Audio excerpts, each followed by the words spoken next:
भाइ नमस्कार स्वीकार मलाई नमस्कार स्वीकार्नुहोस् जय मसी स्वीकार मलाई जय मसी स्वीकार आफ्नो खुसी स्वतन्त्र छ है उहाँले भन्नुभयो कसले भन्नुभयो परमेश्वरले है उहाँले भन्नुभयो मानिस एक्लो रहन असल चलाई सुहाउँदो जोडी नजुटाइ भएन हामीले यो वचन सुनिसकेका छौँ हैन त्यस्तै इच्छा पुरा भएको यो समय रहेको छ भर्खरै भयो नि हैन त्यस्तै इच्छा पुरा भएको यो समय रहेको छ हेमन्त र ऋतुबीच पवित्र बिहा भएको छ हेमन्त र ऋतुबीच पवित्र बिहा भएको छ आमेन विवाहित भएपछि विशेष गरी हेमन्त र ऋतुलाई र हामी विवाह भइसकेकाहरूलाई र विवाह हुन बाँकी भएकालाई मैले केही कुरा भन्न चाहेँ यति बेला है विवाहित भएपछि बुझ्नुपर्छ यसको अर्थ विवाहित भएपछि बुझ्नुपर्छ यसको अर्थ नबुझेमा दाम्पत्य यो जीवन हुन सक्छ व्यर्थ नबुझेमा दाम्पत्य यो जीवन हुन सक्छ व्यर्थ यति हामीले विवाहको अर्थ नबुझिकन विवाह गऱ्यौँ भने त्यो जीवनशैली के हुन्छ व्यर्थक हुन पनि सक्छ है अब छोटकरी भन्दैछु म यहाँलाई छोटकरीमा राख्न चाहे मैले अर्थ विवाहको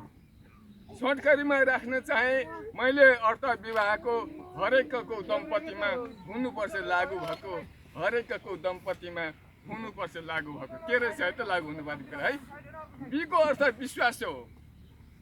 के रहेछ बीको अर्थ विश्वास बीको अर्थ विश्वास हो एक अर्कामा हुनुपर्ने श्रीमानले श्रीमतीलाई विश्वास श्रीमतीले श्रीमानलाई विश्वास गर्न नसकेर शङ्का गऱ्यौँ भने त्यो दाम्पत्य जीवन कहिल्यै पनि सुखी हुँदैन हामीले कतिपय ठाउँमा देखेका पनि छौँ है बीको अर्थ विश्वास हो एकापसमा हुनुपर्ने वाको अर्थ वास्ता हजुर अवस्थालाई विचार गर्ने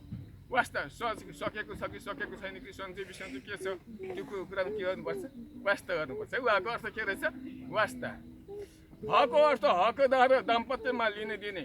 हक भन्ने कुरा सम्पत्तिको मात्रै पनि हुँदैन हरेक कुराको हक त्यहाँ हुन्छ श्रीमानले श्रीमतीलाई आफ्नो हक जमाउन मात्रै पाउँदैन यदि श्रीमतीको इच्छा छैन भने लामो कुरा किन गर्नु होइन र मैले फेरि त्यो दोहोऱ्याउन चाहेँ बीको अर्थ विश्वास हो एकापसमा हुनुपर्ने वाको अर्थ वास्ता हजुर अवस्थालाई विचार गर्ने हकको अर्थ हकदार दाम्पत्यमा लिने दिने जीवन जिउन सहज हुन्छ विवाहको अर्थ चिने जीवन जिउन सहज हुन्छ विवाहको अर्थ चिने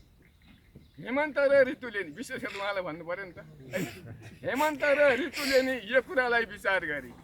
हेमन्त र ऋतुले नि यो कुरालाई विचार गरी परमेश्वरलाई महिमा हुने जीवनशैली सधैँभरि बाइबल पढ्दै आज्ञाकारी वचन पालन गरिकन